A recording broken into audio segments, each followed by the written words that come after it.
Hi, everyone, and welcome to the Path 11 podcast today. I'm curious, for those of you who are watching and listening, do you have a fear of death? And our guest today, hopefully, is going to help you with that fear. I would like to introduce you to Kelvin H. He's a speaker, author, and meditation teacher, executive director and founder of the Overcoming the Fear of Death Foundation and turningwithin.org.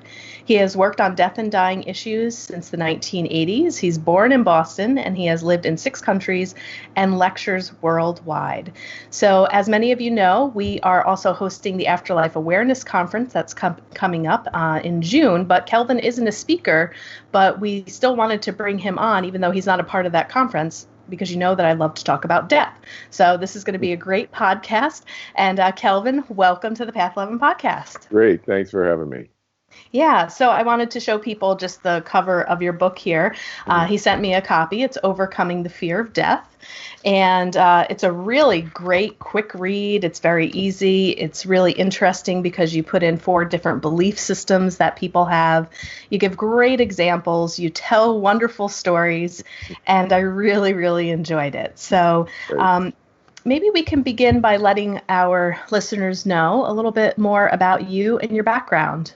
Sure. I think, I kind of opened up very young, very early, and my aunts told me, this is how I know, my aunts told me when I was a teenager, they told me about what I would do when I was 1 or 1.5, 2 years old, when I would visit my grandparents at their house.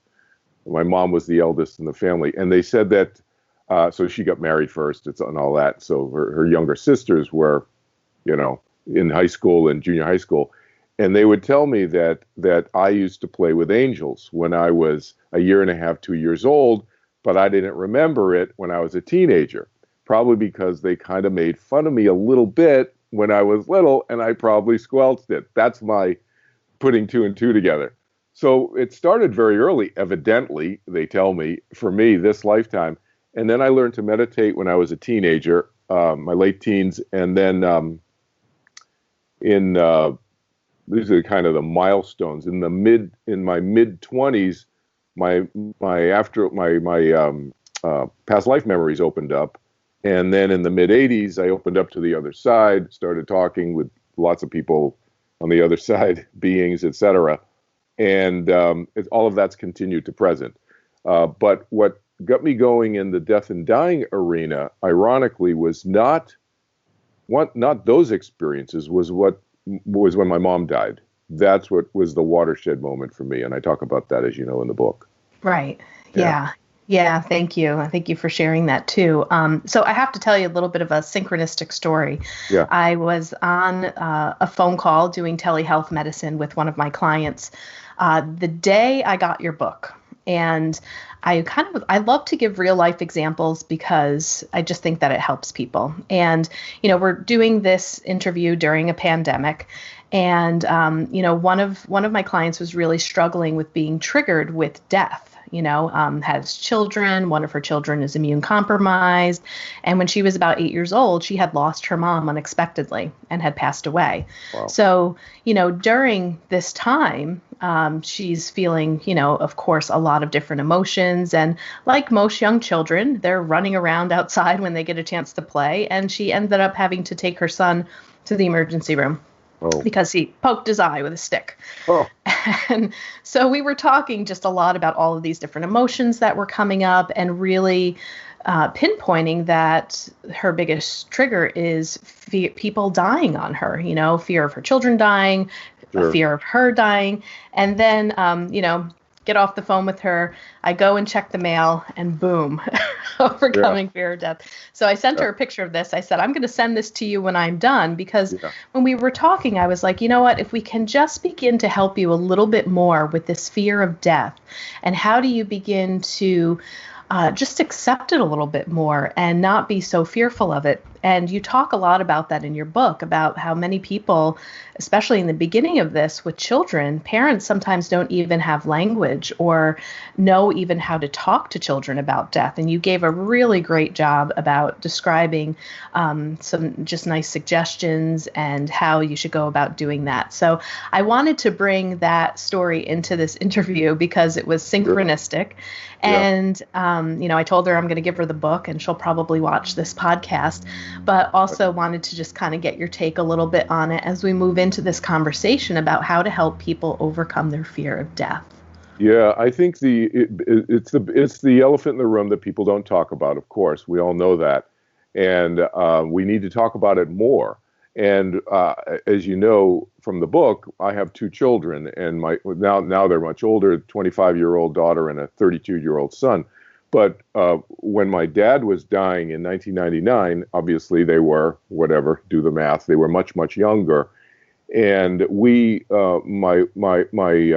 wife and I, we made it very as normal as possible.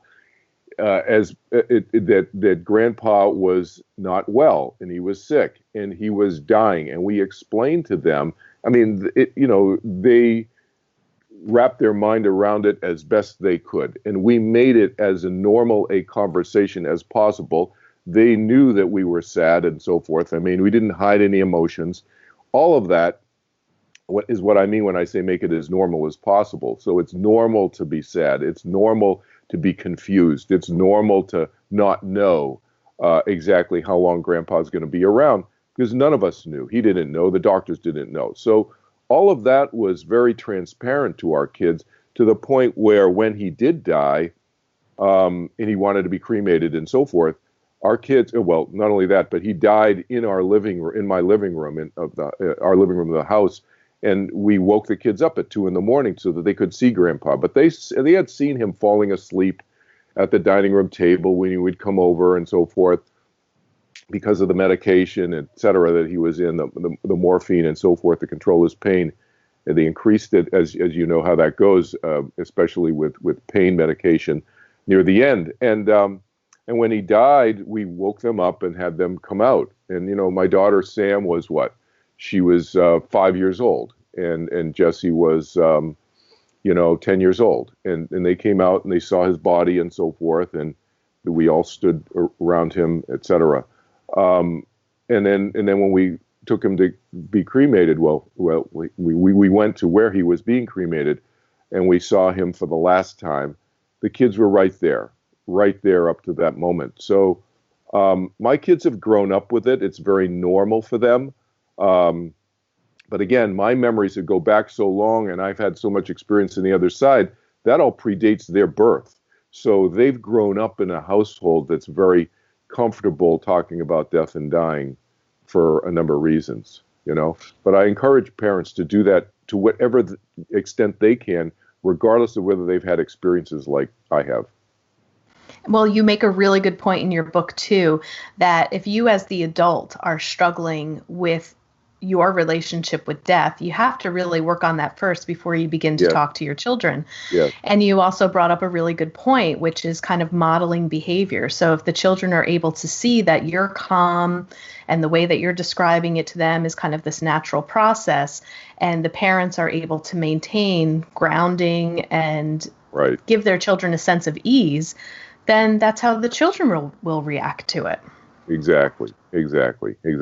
Yeah. And here's an interesting story for you. Our daughter had a memory, and I talk about this in the book in the one of the chapters, later chapters, when we talk about that belief system, where she the belief system about afterlife, one of the belief systems about afterlife, where she remembers being in a dust storm and she thought it was us walking next to her, holding her hand. And this is the very short version of it, but she told us recently, like 5 years ago, that she'd had this memory since she was just the oldest memory she's had this lifetime. She thinks it happened when she was a couple of years old, because she was born in Las Vegas, Nevada, where it's a desert. And she told us recently, and her mom and I, it wasn't us, we would not, that would be bad parenting. We would not have you in a dust storm when you were a year or two old walking. And plus you were not walking in Las Vegas. We moved to Los Angeles when you were 6 months old. So it was definitely not this lifetime experience. Well, that was an interesting kind of corroborative, odd experience that was so clear to her that she's had this lifetime. She thinks it's her oldest memory from this lifetime, and then we realized it was not from this lifetime. Wow. Yeah. But maybe we Yeah. should just talk about those 4 belief systems you've alluded to just quickly, because we've kind of touched on it, and people are probably going, what? What are they talking about? Yes, So- exactly. So the 4 belief systems are basically this, and I came up with these 4 belief systems. They're not religious or cultural beliefs. They basically underlie all the religious and cultural beliefs in the world. And I came up with these with talking with my friend George, because we said, how can we talk about this so that people can talk about these things without getting into arguments about who's right and who's wrong about their perceptions about death and dying from a religious or cultural standpoint. So the first belief is the science belief, the belief that my dad had, which is one life, that's it. The brain and the mind are the same. There is no afterlife. That's the first belief system. The second belief system is belief in an afterlife, but there's fear. And it could be fear from a number of different sources. I call it the fear of continued existence. So that's the second belief system. Third belief system is belief in an afterlife of some sort, but no fear, and maybe even looking forward to it. Fourth belief system is reincarnation, past lives, future lives, and so forth. You can choose to come back if you want into another physical, biological body and have another lifetime. That's the fourth belief system. So everybody falls somewhere in that spectrum. And then some people may be fence sitters. A lot of people are fence sitters. A lot of people are first, second belief system believers, and so forth. And I help people regardless of where they are. So they may be anywhere in that spectrum. Plus, they may be atheist, agnostic, very much a believer in a God figure or not. It doesn't matter. So can you give us maybe a couple of examples too, maybe one that really sticks out of somebody, that you have testimonials on your website too, but if somebody that really, came to you, had a fear of death, and in working with you, they were able to work through that. How do you work with people through that process? Sure. So typically they come to me, they find me on the internet most of the time because I'm such a high Google search result, but for fear of death. But they come to me from around the world, 41 countries so far, and I always ask them what to tell me what their story is, because it's not about my story, it's not about my belief system, it's about theirs. So I hear what their story is and what their fears are. They describe it to me, and they describe to me what their belief system about death and dying is. As I said, the most common one is the first beliefs. They say that they're the first belief. They say they think that this is it, one life, that's it. And I point out to them, well, if you really believe that, what's fear? Fear is the emotion caused by the anticipation of unhappiness. So if you really believe the first belief system, like my dad did, you should have no fear about death, because your belief is your mind and your brain are going to end when your brain shuts off, when your physical body dies, your biological body dies. Well, should be no fear then. But they have fear, otherwise they're not contacting me. So I point out to them that they're a hybrid. They're a first and a second, because very often it's, well, I don't know what's going to happen. I'm afraid of oblivion. I'm afraid of that I might not that I might continue, and I don't know what's going to happen. So basically, that's the most common fear, and it distills down to one thing, and that's the fear of uncertainty. And I tell people, look, I cannot get rid of uncertainty, but I can help you get rid of the fear. So I had a number of recent clients who I've helped, and Jeremy Taylor's one. He's on my he did a long testimonial. It was an interesting story because he's in his early 30s when he contacted me a few years ago, and I always check in with my clients and I say, "How you doing?" I send them a text or an email, whatever, every once in a while. just see how you're doing, and do you want to contact me, and would you want to have a session and just chat with me? And I don't charge for that, typically as a follow-up. And I got radio silence from him. Radio silence, radio silence. After a few years, he sends me this long email, which I just cut and pasted onto my website. And of course, I asked permission first. And basically, his fear went away, and he doesn't know when it went away. This is the common pattern, because you have the fear when you're very much aware of it, obviously. And people will call me, like I have 2 calls this afternoon with people. They can't sleep at night. One's 24 years old, another one's 16 years old. I have, 35, 40 years old, all different ages, and they can't sleep. And so then they find me. And he was having similar issues. He has his own company, happily married, young children, and so forth, but it was debilitating. But he wrote me this long email, said he just realized that after a while, it had gone away. I had helped him by talking with him about, as I said, what's your fear? So we approach it from two angles. One is the understanding. What's the fear? What's really the fear of? Is it the fear of death, or is it the fear of the process of dying? Is it the fear of losing loved ones? There's a lot of different fears that may not actually be the fear of death. So I help people with the fear of death and the related fears, but we need to identify what's the fear first, because we apply the appropriate solution. And then I very often will teach them to meditate. If they want to learn to meditate, I'll teach them to meditate. That gives them an experiential a way to reduce their cortisol levels and turn on the opposite of the fight or flight switch. As you know, I've been teaching meditation for 47 years now. So, and the combo of that, he realized after, he wasn't sure, was it a year, was it 2 years, it just had gone away. And he wrote me a long email, and he did a little video he volunteered to do a video for my website. But yeah, very common story. Yeah, definitely. And you do talk a lot about meditation in your book and the process of going within. So you were just mentioning that too. Can you talk a little bit more about the importance of what that means to go within? Yeah, so I call my meditation turning within meditation. I first learned transcendental meditation in 1970. I learned, so I've been meditating for 50 years now, and I taught TM for 10 years, and I was very close with Maharishi Mahesh Yogi, who was the person who brought that to the West and so forth. I was an international leader in that organization for 10 years. I moved away from it after about 10 years. They went in a different direction, and I've continued to teach meditation since.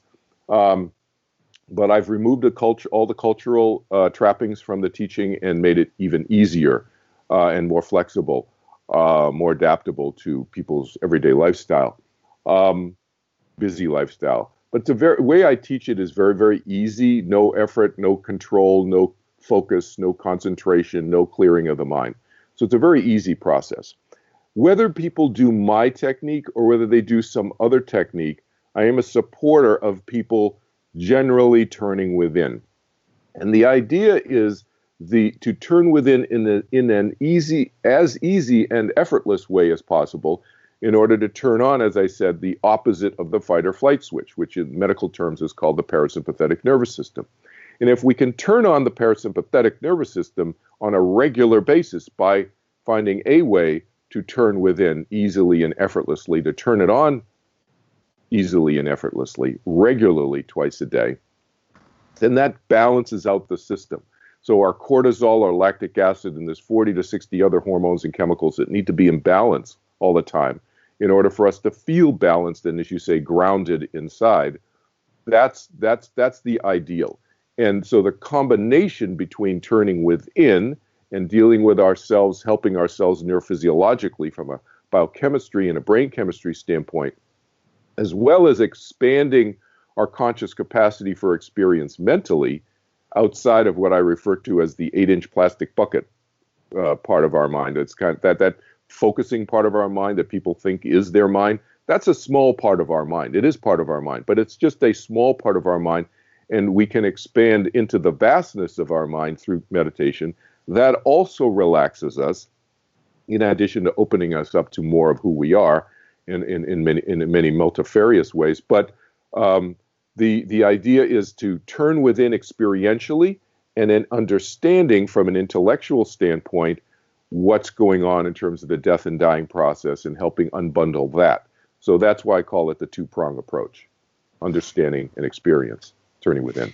Yeah, so you said something that I think if people were listening closely, they are probably going to say, I want to learn his meditation technique, because it sounds like you are taking out maybe some of these bells and whistles of people feeling like, okay, I need a specific amount of time. I need to put my earbuds in. I need to listen to music. I need to be laying down. I need my eyes covered so I can't have any light coming in. And I think a lot of people get tripped up with really what does it mean to meditate, and that sometimes you don't need to have this entire process to get ready to sit down and to meditate. So Can you talk a little bit about the simplicity of your process? Yes, it should be simple, because any meditation process, whether it's my process or any process, it should be simple, because what's meditation essentially? Essentially, what we label and we call meditation is our mind, allowing our mind to experience itself in this different way that we happen to be calling meditation.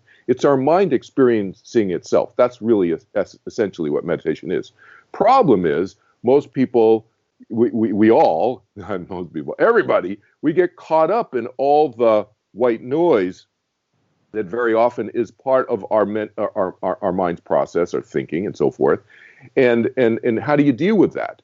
And the problem is that most techniques deal with that in what I've distilled down to one sentence. They use waking state rules instead of meditation rules in meditation. And so what does that mean? What's waking state? Waking state, I'm walking through that door over there. I need to focus. I need to control my body. I need to pay attention to where my shoulder is. I don't want to bang it on the door jamb, carrying Amazon boxes down to my dumpster or whatever, especially these days. I got to pay attention. Focus, control, when you're driving a car is really important. Those are waking state rules. In meditation, no. Focus and control should not be part of meditation, because meditation should be a letting go process. Letting go of what? Letting go of our emotional anxiety baggage and so forth, our imbalances, and letting go and allowing our mind to expand its conscious capacity for mental experience. It should be a letting go process. If it's a letting go process, it's not a restrictive control and focus process. So focusing on the breath, focusing on a candle, focusing on a thought, focusing on a phrase, all of that is misplaced. I've distilled it down to that one simple sentence. The misplacement and use of waking state rules in meditation instead of meditation rules. And meditation rules should be not focusing, not directing the mind, allowing the mind to do what it wants to do, which is sometimes going all over the place. And so my technique allows that, and then we overlay a specific step-by-step process on top of that, allowing the mind to do whatever it's going to do, as opposed to controlling the mind, which is going to keep us in that little 8-inch plastic bucket part of our mind that we talked about earlier. Wow. So that's the first time I've ever heard anybody explain meditation like that. And you basically just popped my bubble, because I have been teaching meditation classes all wrong. I'm sorry about that. Yeah, thanks a lot. Okay, now I have more research to do. But That's really interesting, because, with guided meditation, that you're 100% right. I mean, that's kind of how I learned to direct people, focus on this, feel this, sense this, find it in your body, constantly making them focus. So when you're saying a letting go process and letting the mind do whatever it wants to, is this more of just observation? Like you're being the observer of the mind? Sort of, yes. It's more observational. And at the same time, you're still allowing your mind to not be observational too. So there's a bunch of nuances of this when I teach the class. You should take my class, because you'll see the nuances of it. It may help you in your teaching, because the nuances of that, because it's yes and no to the answer to that question. And you'd see what I mean when I go through the class with people, and those people who are watching this, who are taking my class, will go, yeah, I understand what he means, But to your guided meditation, there's nothing wrong with guided meditations. It's just different from what I teach. And I would do guided meditations after you do my technique, you get much more out of the guided meditation. But it's not a replacement for my technique. So like I've taught Buddhist monks my meditation technique. They still do, they're in a monastery meditating all day. They do their Buddhist meditation all day. It's fine. I just tell them, don't mix techniques and do mine first. And they would all come back and say, wow, we get so much more out of my Buddhist meditation. They've been meditating for 5, 10, 15, 20 years in their monastery. And then they found me. What happened was one or two monks came, and that was it. And then they started telling their friends. Yeah. Wow, awesome. Okay, well, you definitely have me interested because, I'm always looking just for new techniques and to be better and to give, people that come to my classes just a better experience. So I'm very intrigued, very interested. Another direction that I'd like to go let me just go through where I bookmark this too. In the book, in talking about overcoming the fear of death, you do talk about near-death experiences, yes, and also past lives. So, and there's some just amazing stories in here of both. And I don't know which was my favorite or which one I would pick out of here. But, I have found in the research that I have done, and listening to people, the thing that brought me a lot of comfort when I started on this journey and overcoming my fear of death really was the near-death experience stories. I don't know why. I just felt like maybe these are the people that have come the closest to what we all want to know, and they've come back to report about it. And what I find fascinating with near-death experiences is that there tends to be a common thread through them, depending upon whatever they see. Like you mentioned, Eben Alexander, we've had him on the podcast before, so our audience is familiar with his near-death experience. Yeah. And, people will have a different experience and what they report visually or what they saw, what they heard. But there are certain things that are very common in all. And to me, that made me feel pretty hopeful about, okay, I know I'm probably going to go somewhere after I leave this physical body. So can you talk a little bit about why you decided to put that in your book and why you talk about near-death experiences and past lives? Sure, because, well, first of all, I've had all of the above experiences. I didn't talk about my near-death experience in the book because mine was a little bit unusual from the usual near-death experiences. So I put 2 near-death experiences in my book that show a range of near-death experiences. And as you say, the peacefulness and so forth, and sometimes going to the other side, sometimes not going to the other side are all near-death experiences. There's a huge range of experience within the near-death experience category, if you will. So some people, for example, in one of the stories, my college buddy, he went to the ceiling and he's observing his body, which was dying on his mother's living room floor when he was 8 years old, and he was hemorrhaging inside. And so he had that type of near-death experience. And then there's another near-death experience I talk about in the book with another friend of mine when he was in his 50s. He died in a hospital, all hooked up, wired up with 8 or 10 nurses and doctors in the room. And he went to, like what he said was, Jay said it was like outer space. That one is on my website that people can actually download and read that one for free on my website. He's outer space, and he came back down, shooting back into his body through like what he felt like was really, really fast, and then shot into his body and sat right up after being dead for 20 minutes. 20 minutes is a long time. Those people who have any healthcare background, 4 to 6 minutes is usually the longest you're dead for. In other words, dead meaning no breathing, no heart, no machines helping you breathe and so forth, heart beating or any of that. 20 minutes. And so he came back in, all his allergies were gone, and he was, no brain damage, no nothing. He was 100% when he came back.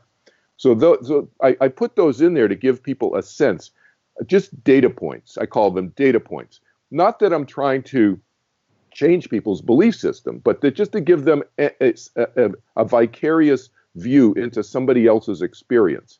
And most of the experiences, I don't talk about mine in there. Actually, I'm doing a afterlife and reincarnation video conference series starting this Sunday. May 17th. So, and I do it every 4 months. It's a 6-part series. If people are interested in that, they can contact me. But I get into more of my experiences there. But in my book, I'm mostly talking about other experiences because I wanted to use them as teaching tools, not to showcase, I didn't want to make it all about me. And so the past life experiences you're referring to, there's one in there that you and I talked about briefly beforehand that I just found. Somebody sent it to me. It was on Yahoo News, and it was about this little boy. What was his name? Was it Luke or something? His name was, I have it bookmarked here. I'm pretty sure it was Luke. Yes, it was Luke Ruhlman. Yeah, a little boy, young boy, and he lives in someplace in the Midwest. I think it was in Ohio or something like that. And he's sitting on he's about, I don't know, 3, 4, 5 years old, sitting on his mom's lap as she's putting her makeup on and he's white. He's a Caucasian little boy with a Caucasian mom, and which is material to the story. And he goes, "Oh, mommy, I like your earrings. I used to have earrings like that." And she's going, "What?" And he's talking about earrings and da. Long story short, he starts telling her all these, what I call data points, all these little specific details of information, and she starts connecting the dots. The mom does some research, finds out, and then he starts talking about his curly hair. He doesn't have curly hair, but when he was wearing earrings, he had curly hair and he had dark skin, and then turns out that he was. She connected the dots, found out, and he had this very unusual fear, not from this lifetime, of fire and heights. And he would always tell his mom, "Don't stay away from whatever, just anyway." And she connected the dots finally. Bottom line is, she realized that in 90 something, 1992 or something like that, an African American woman died by jumping out of a hotel that was in an African American's part or suburb or something, a section of Chicago, during a fire, and she died. She jumped out and died. And the other interesting thing was he has this very strange in terms of how old he is and what generation he is. He's a young kid now of Stevie Wonder music. And he loves Stevie Wonder music. Right. And he would carry around his Fisher Price keyboard wherever he was, his little toy keyboard, And turns out that this woman, Pam, the African American woman who died, was a keyboard player and loved Stevie Wonder music because Luke's mom connected with her mom, who is still alive, and found all this stuff out about this woman, Pam. And then they showed him, I guess, on the Life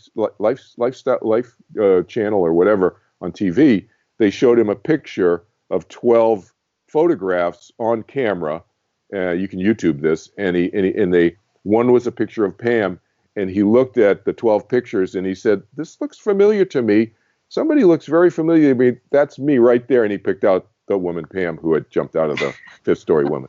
So there you go. I would say that's fairly good third-party corroborative evidence, I don't know. That's why. Yeah, I mean, how do you dispute that? I mean, those stories are fascinating to me. And, I've talked to other people where they say, listen to kids, listen to them, because especially when they're that young, I've heard that they're still in between both worlds, that they're able to still see a lot because they haven't totally, have come into this 3D world, or the full consciousness. So, I would agree with you. How do you dispute that? And I teach young kids to meditate. My kids, I taught them when they were 4 years old. So I could teach kids. They don't do it eyes closed like you and I would do and so forth. It's a slightly different technique.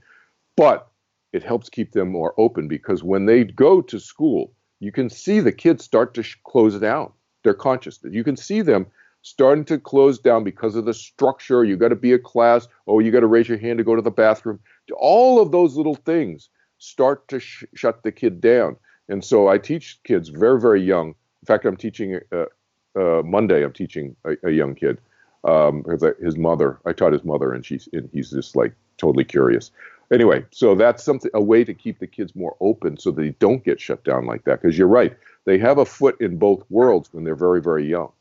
Right. Yeah. So I love those stories. Thanks so much for putting them in your book too. Yeah, And so why don't we let people know how they can work with you? I mean, it sounds like you're sure, pretty busy. You work with people virtually, it sounds. And yeah, so let's take them over to your website, Overcoming the sure. Fear of Death. You have a couple of them. So Yeah, I have several websites. The easiest thing is if you see this website, you can go here and then you go to the footer of any page. You go down the bottom. Oh, wow, we can scroll to the bottom and you can see at the very bottom of any page on all my web, there's Jeremy Taylor, the one who I was telling you about. And then there's Steve, who had 2 strokes recently. That's him in Iraq. He was a fleet head of a fleet, and then there's my friend Nat in Switzerland. So I teach worldwide. I taught her to meditate and helped her deal with the death of her mom. And that's my friend Jimmy right there, who was a Vietnam War vet who died. I helped him die, and there's all kinds of stories there and so forth. But if you scroll all the way to the bottom of any page on any of my websites, there's a hot link. There are hot links to the other 3 websites. So I have 4 websites. So if you go down into the green section of any page on any of the websites, there's links to the other 3 websites. And I also do a free phone session for people about anything. So they can just make an appointment with me to go to the contact page. I have a YouTube channel. They can just find me. Kelvin Chin Turning Within is what the YouTube channel is called. So they can subscribe to that and or connect with me on Facebook, Instagram. And like I said, I have that afterlife and reincarnation series starting this Sunday.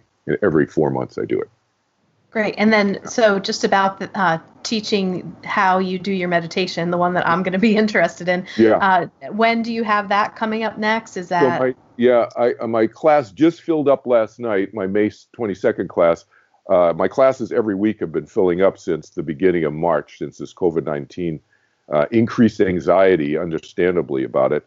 I'm teaching seniors and immune suppressed for free right now during the COVID-19. And then I turn nobody away for financial reasons anyway. So that's always been my policy. So I'm scheduling my June class right now. So I have a June class and I'm scheduling now. Okay. People just get in touch with me and figure it out. Great. Yeah, Good to know. I'm actually teaching one of the New York hospitals that's all COVID-19 patients. I'm teaching the medical staff. We're scheduling that right now. The doctors. Wonderful. Yeah. That's great. Well, Kelvin, thank you so much for being a guest on the Path 11 podcast.